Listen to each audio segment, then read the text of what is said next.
You're listening to Stellar Success, Leveling Up for Medical Pros with Dr. Tudor Francu. Join us as we explore how medical professionals can achieve stellar success in all areas of life. It's time to level up.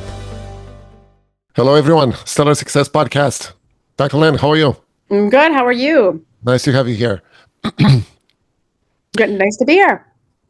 What do you think a good doctor has the recipe for success in professional life? Yes. Well, my father was a physician, and I'll tell you, I learned so much from him. And he was a good old school guy. And I remember him saying, if you show up, work hard, you'll make money. If you show up to make money, you won't make money. And I think it's ultimately just like patient care, as you know, just really being diligent, sticking to your principles, remembering what you learned in school, and ultimately being empathetic. I think that's the biggest thing, is just treating a patient. I always think, especially when I get frustrated with a patient too, because sometimes as an allergist, there's so much flying at you, and I can get anything from rashes to craziness, electricity causing food allergy, just kind of all across the board.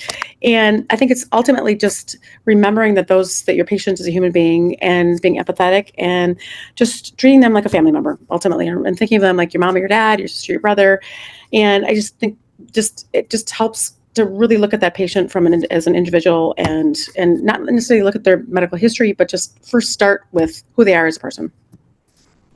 Let's go back a little bit and start with the beginning. How did you get into this? What was your journey, and what are you doing now?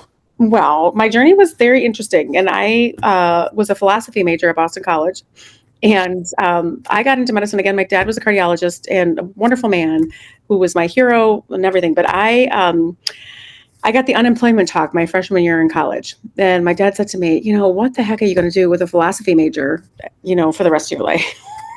And why am I paying $120,000 for your education when you're going to make 20 cents on the dollar for who knows what? And, and I'm going to have to support you until you're 50. So that's where it kind of began after my freshman year. And I had always kind of thought of medicine, but I love to write. I love people and whatnot.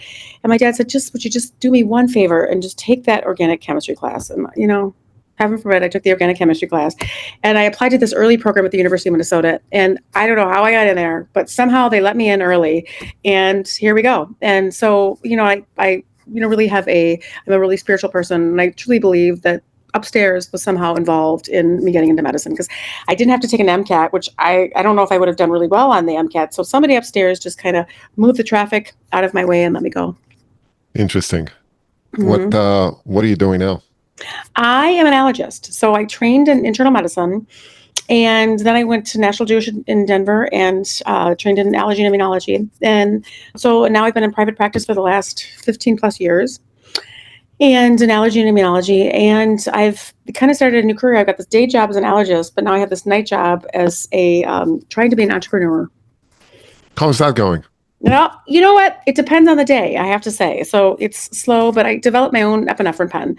And so I've had this prototype for an epinephrine pen. So I've had this idea in my head for the last 20 plus years, and I just have never had the guts to go through with it. And then about 2022, just my life kind of fell apart. And, I went through a horrible relationship breakup. My dad was diagnosed with dementia, ended up passing away. And I was just like, where is my life going? What is my life passion? And, and my dad and my mother too, have always had such passion in their life for not only medicine, but for other people, and had they were just unbelievably forward thinking. And I just remember waking up one day and saying, kind of, screw this. Like, what can I do to instill this passion in my life? And, crazy things happened to me. Gosh, the next couple of weeks, it was unbelievable. I had a couple of things happen to me that I was like, goodness, what? I had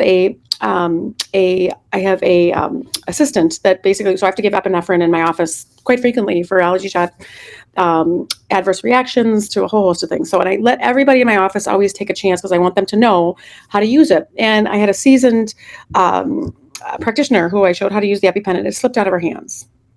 I was like, okay. And then the next week I had a patient, a mother of a 5-year-old who whose child had an adverse reaction to peanuts and was at school and tried to administer the epinephrine and accidentally had it the wrong direction and stuck her finger instead of sticking the child. And so luckily the hospital was closed.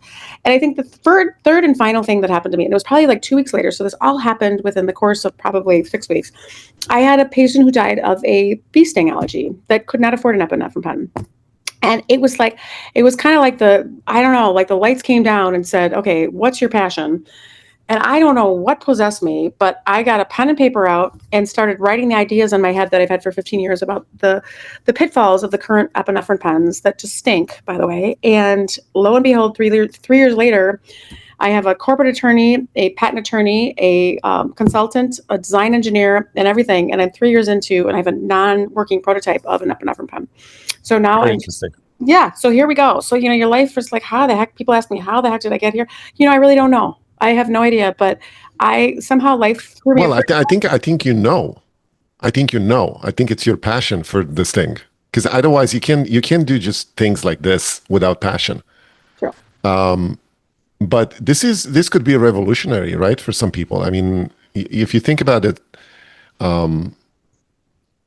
most people don't believe in allergies. And I've encountered this in, when I took care of some patients, and I remember a couple of cases in my career that had some allergies to medicine or, different things, and they didn't believe in it. Mm-hmm. And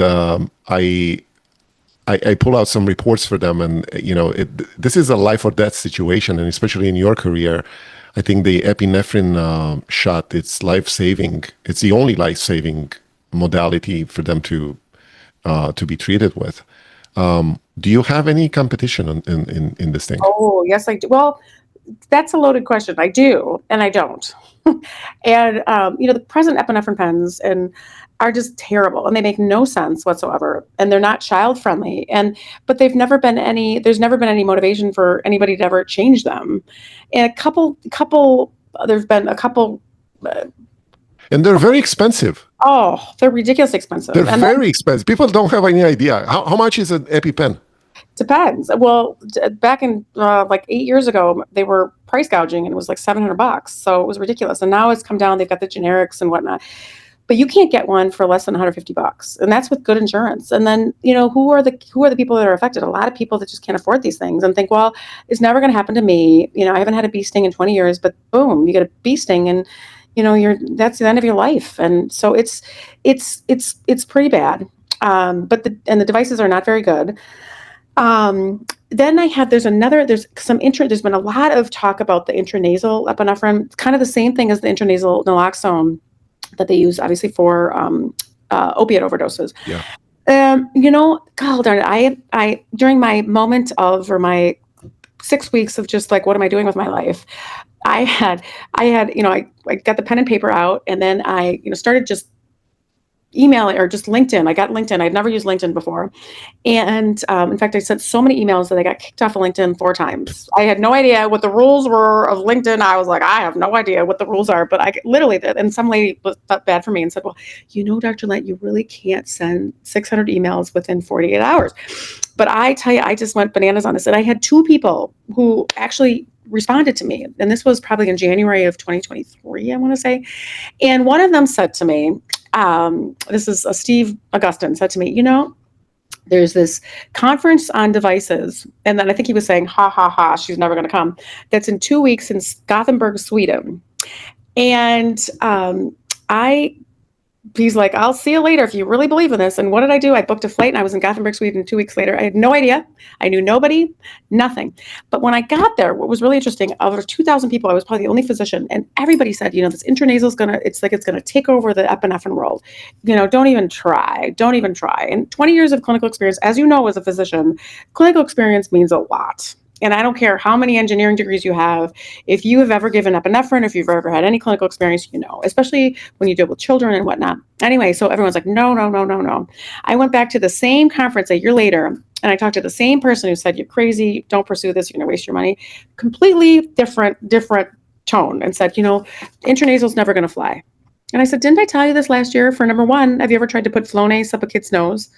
Let alone some kid that's like crying and screaming and and running away from you, forget it. No way, right? And the second thing, anaphylaxis in and of itself causes, vasodilation, causes, running of your nose. How the heck? And most people that need an epinephrine pen are allergic. They have nasal polyps, they have allergies and whatnot. So it's completely, so I have to say, I'm proud of myself for absolutely sticking to my guns and believing in my clinical experience. Very interesting. Yeah. So do you have a prototype right now? I do. I have a non-working prototype, and I'm working with a company and I've invested about $1.3 million of my own money. And I'm working to just get to the next stage, which is a working prototype. And I'm working with a company called Cambridge Design Partnership out in Cambridge. And fantastic guy by the name of Steve Augustin, who is like brilliant. And we are just waiting on funding, and we're trying to get the funding we need about $3 million to get to the next working prototype. But we got something here. Wow. We got something. Very nice. Very nice. I'm assuming you have all the patents working right now. I do. I have patents in the US pending and in Europe pending. And I have a trademark on my device, which is called, get this, if you get this, it's called Albeta. Albeta, as in it's all better. It's called Albeta. Very nice. That's cool. So how do you manage this kind of, two lives intertwined, your clinical office and your business proposition with this prototype? How does that work?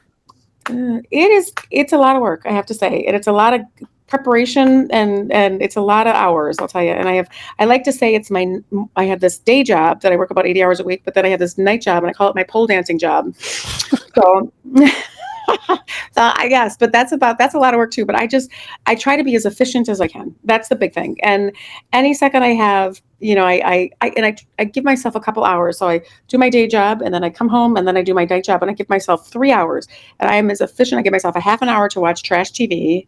And then I come back and I give myself 3 hours to just go. And basically I hustle for about 3 hours a night. And even if I send 600 emails, if I have 2 people, one of those 2 people may like Steve Augustin, and that may be the person I need, but it's worth it. It's like fishing with 2 muskies in Lake Superior. Yeah. Listen, you can, what did they say? You can't win the lottery if you don't play, right? Mm-hmm. So at some point you need to put the effort in to get the results in. But I'm sure you've been faced with some setbacks in your career. Mm-hmm. Give us an example. Give us an example of this thing that made you think. Well, I mean, I think as a physician too, I think, I grew up, you've succeeded, right? Like high school, you were the top of your class. I bet you were same thing. You could have gone into what you went into if you were top of your class. And then you get to college, you're top of your class. And then you go to medical school. And it's just like this, you've always succeeded if you work hard, right? If you put your nose to the grindstone, something's going to come out of it. You're going to succeed, whatever. And you think that life comes from here and it's a direct straight line to here. And that's not the way life goes, right? And like setbacks, like personal setbacks, like getting a divorce, like, having a failed relationship, like having somebody criticize your management of a patient, like somebody saying, your device stinks and it's never going to happen. It's never going to work, but you got to stick to your guns. You got to get up, lick your wounds and go at it. And I think that's one thing I learned from my dad too. And a lot of people look at my life and say, gosh, your life is great. You've got, a practice, you've got, you know what, believe me, there's been a lot of, twists and turns, and it wasn't a straight line. And sometimes it was definitely a straight line down, but, and you can keep going down or you can choose to get up, lick your wounds, get back up and go and stick to your guns and stick to your clinical experience and don't let anybody say no to you. That's one thing that my parents have always told me that. You've always been a very, very stubborn person. And I guess that gets you, sometimes it doesn't get you anywhere, but sometimes it gets you someplace. Yeah, that's very true. When you do all these things, both clinical and business part, what do you think your most rewarding habits and routines are like in your life? Connecting with patients, 100%. Okay. And, and it's sometimes, I'm an allergist and sometimes somebody cries about their dog dying or something, but it's connecting with patients. And people always say, well, would you ever retire? If let's say your device, I don't think I could. I think I would miss the patient connection. And I think I would miss just being able to talk about patients, that I talk about their lives and talk about what's happened in our lives. That's my favorite thing, is the social history, is to say, what happened with that guy that you went out with, or what happened, I don't care about your hives, whatever, but what happened with that guy you went out with a couple of weeks ago.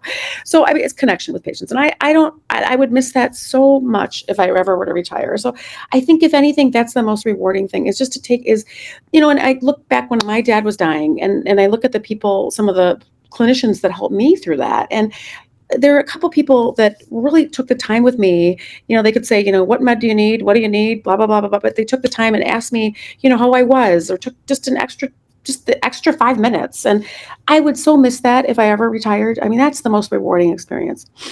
Interesting. Would you ever switch totally to the business world and leave the clinical practice behind? I would do it a different way. If I left the clinical practice, I would have to do something in medicine. And I think I would volunteer in something. I went for years to Nicaragua in a medical mission. And that was like one of the most meaningful experiences I've ever had, in the rural jungles of Nicaragua. And, so I would have to do something clinical, 100%. I'd have to find something to connect with people. And I always think, you think you're going to give back from these experiences. You're going to give back to these people, these poor people, whatever. Like, I got more from that than I probably could have ever given them, in the short amount of time that I used to go. Interesting. What do you do for fun? Well, that's a loaded question. Lately, I have to say, that's been a little, my life is pretty busy, but I have a huge network. I have a huge social network. And so I have just a ton of fantastic friends. I have a huge family. I'm one of 5 kids, and I'm very close to my nieces and nephews, but I have a huge contingency of fantastic friends who have got me through, again, when I was below the finish line, who got me through so that I could step up, lick my wounds, and go forth. So I'm socially, I have to say, I really try to maintain a lot of my social contacts. So, I do a ton of, I love to bike. I love to travel. That sounds very cliche, but it's true. I love to go with good people. And I spend a lot of times with my friends too. So, and I love to exercise. I've got to go for my daily run. So. Very nice. Very nice. Now, if you could, just think about where you are right now, and what you've accomplished, and what you know, and what your wisdom is. If you go back to yourself and think about, what kind of advice would you give to yourself? Would you change anything? Would you do something different? No. And I say that very emphatically, because I think life is a journey, right? And they always say life is a journey and not a destination. And you got to make mistakes. As awful as the times of my life were awful, those were a very important part of my journey and a very important part of my learning. And again, it wasn't a straight line. It was a lot of backwards and turning. But I don't know if I think part of those downtimes are part of the most pivotal moments of your growth and your development as a person and as a human being. Yeah, that's very true. I mean, no success comes from a life of, the silver spoon. You need to hit the wall. You sure as heck do. And yep, you do. You need to hit the wall. You sure do. Kind of like an alcoholic, it's like you got to hit rock bottom, and you have a choice. You can keep going down, or you can get back up and make the best of it. Learn from your experiences, and don't make those same mistakes. Do you have a team right now that you work with in your business part? I do. Yes, I have quite a team. I do. And I'm working with Cambridge Design Partnership, and they're my engineering firm, and Steve Augustin in the UK. And so they're my main design company, and they are just absolutely fantastic. We've had just a ton of fun. I've had a ton of fun with them and the jaunt's to the UK that I've had to make. And then I'm working with a Cooley law firm, which is my corporate attorney, and Billy Smith, who's my patent attorney. And then I'm working with Healthcare Deciphered, which is my consulting company. And then my family and friends have been supporting me and getting me out and whatnot. So that's my team too. If I didn't have some sanity in my life and people saying, you got to stop working, Annie, let's go for a run, or let's go for a bike ride, or let's go to a movie, let's do something. So that's really, that's my main team. So, but I've got lots of people behind me. What do you want to accomplish with this thing? What's the final destination? You know what? I have no idea. I shouldn't say that. I don't know what the final destination is, but what I hope the final destination is that this product, the Albeta, will make a huge impact on the device world. And whether or not it's an epinephrine or naloxone or whatnot, that this will make a critical, pivotal movement in the use of these emergency devices. So it's basically a delivery system, right? Delivery system. Yeah. Mhm. I So it's see. a delivery system, but we kind of thought it was going to be for epinephrine, but it's a dry needle system. It could be used for anything that can be used with a dry needle. So naloxone, and epinephrine, you name it. Yeah. Very interesting. Yeah. How can people get in touch with you and, learn more about this project? Yeah, they can. I'm on LinkedIn. So it's just Anne. It's my real. I call myself Annie. People call me Annie. I've been Annie since I was born. But it's Anne, Anne. Last name is Lent, Lent, and I'm on LinkedIn. Otherwise, that's probably the easiest way to get a hold of me is LinkedIn. Yeah. And then but get a hold of me. I stalk LinkedIn throughout the day. So I promise you, if you write to me on LinkedIn, or I will get back to you right within 12 hours. I promise I'll get back to you. But I'd love That's awesome. some help with this. I would absolutely love anybody that wants to invest in me. I think I got something here. And 20 plus years of clinical experience, I would hope I do. Yeah, absolutely. You have the passion, you have the personality, and you have the drive to get this to the finish line. I'm sure you will, with the right team, with the right environment, and I think nothing can stop you. I hope not. I suggest people to check on your business proposition and learn more about you. But thanks for kind of being here and give us a glimpse of successful passion, I would say. Well, it was just an honor to be invited, and I really appreciate it. This was just an honor. Sure. Thank you so much. Okay. Thanks a lot. Are you a busy medical professional striving to excel in life and work? Stellar Success Podcast brings you the habits and insights of top leaders in medicine and beyond. Discover strategies for balance, growth, and fulfillment in every episode. Follow us on Instagram at Stellar Success Podcast for daily inspiration. Start your journey to success today. Subscribe to the YouTube channel now.